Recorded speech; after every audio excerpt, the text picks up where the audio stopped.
আজ মুখ্যমন্ত্রী হিসেবে শপথ নেওয়ার পরে শুভেন্দু অধিকারী পৌঁছে যান একেবারে জোড়াসাঁকোর ঠাকুর বাড়িতে। তবে এই মুহূর্তে তিনি কালীঘাটে পৌঁছে গিয়েছেন। কালীঘাট মন্দিরে তিনি পুজো দেবেন, একদম সেই ছবি আপনাদের সামনে তুলে ধরছি। কালীঘাট মন্দিরে আজ পুজো দেন শুভেন্দু অধিকারী। পশ্চিমবঙ্গের নতুন মুখ্যমন্ত্রী, বিজেপি সরকারের প্রথম বিজেপি সরকারের প্রথম মুখ্যমন্ত্রী শুভেন্দু অধিকারী কালীঘাটে পুজো দেন, সেই মুহূর্তের ছবি।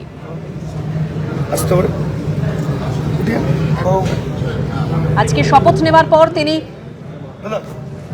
জোড়াসাঁকো ঠাকুর বাড়িতে যান, তারপর তিনি শ্যামাপ্রসাদ মুখোপাধ্যায়ের বাসভবনে যান এবং সেখান থেকেই তিনি বালিগঞ্জে ভারত সেবাশ্রম সংঘে যান। আর তারপর কালীঘাটে মন্দিরে গিয়ে পুজো দিলেন শুভেন্দু অধিকারী, পশ্চিমবঙ্গের মুখ্যমন্ত্রী শুভেন্দু অধিকারী।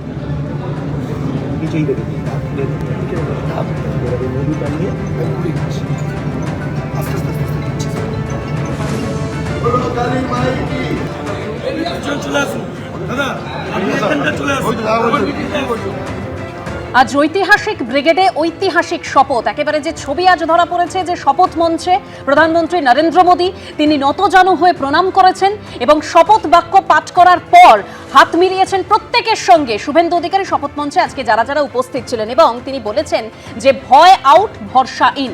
আমি এখান থেকেই যাব, আমার সঙ্গে রয়েছেন আজকে মানিকতলার জয়ী প্রার্থী তাপস রায়। তাপসদা, সেই ভরসাতেই শিলমোহর দিয়েছে জনগণ।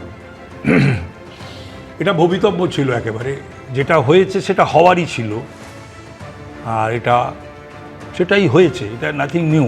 এখন সবাইকে তো বলতো মমতা নাকি মহিলা চাণক্য, মমতা নাকি দেয়ালের লিখন পড়তে পারে, পিপুলের পালস বোঝে, ঘন্টা বোঝে, সেটা প্রমাণিত হলো।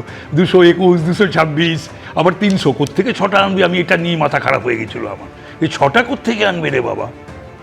তো যাই হোক, তো এই সমস্ত কথাবার্তা বলে আবার এটা থেকে আবার তো মানে সেই ইয়েটা আরও বেশি, মানে ভাইপো আরও বেশি, তার সেই চ্যাটাং কথা মানুষ গ্রহণ করলো না। আর মমতার এই সমস্ত উল্টো পাল্টা কথা, যা খুশি তাই ভাষা, শব্দ, তারপরে আবার বলছে বাংলার অস্মিতা।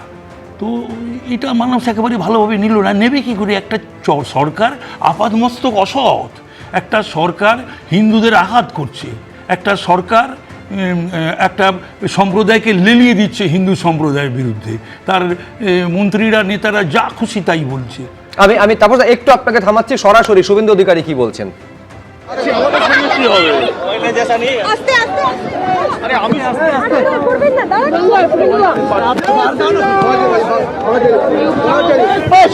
হচ্ছে না এইভাবে।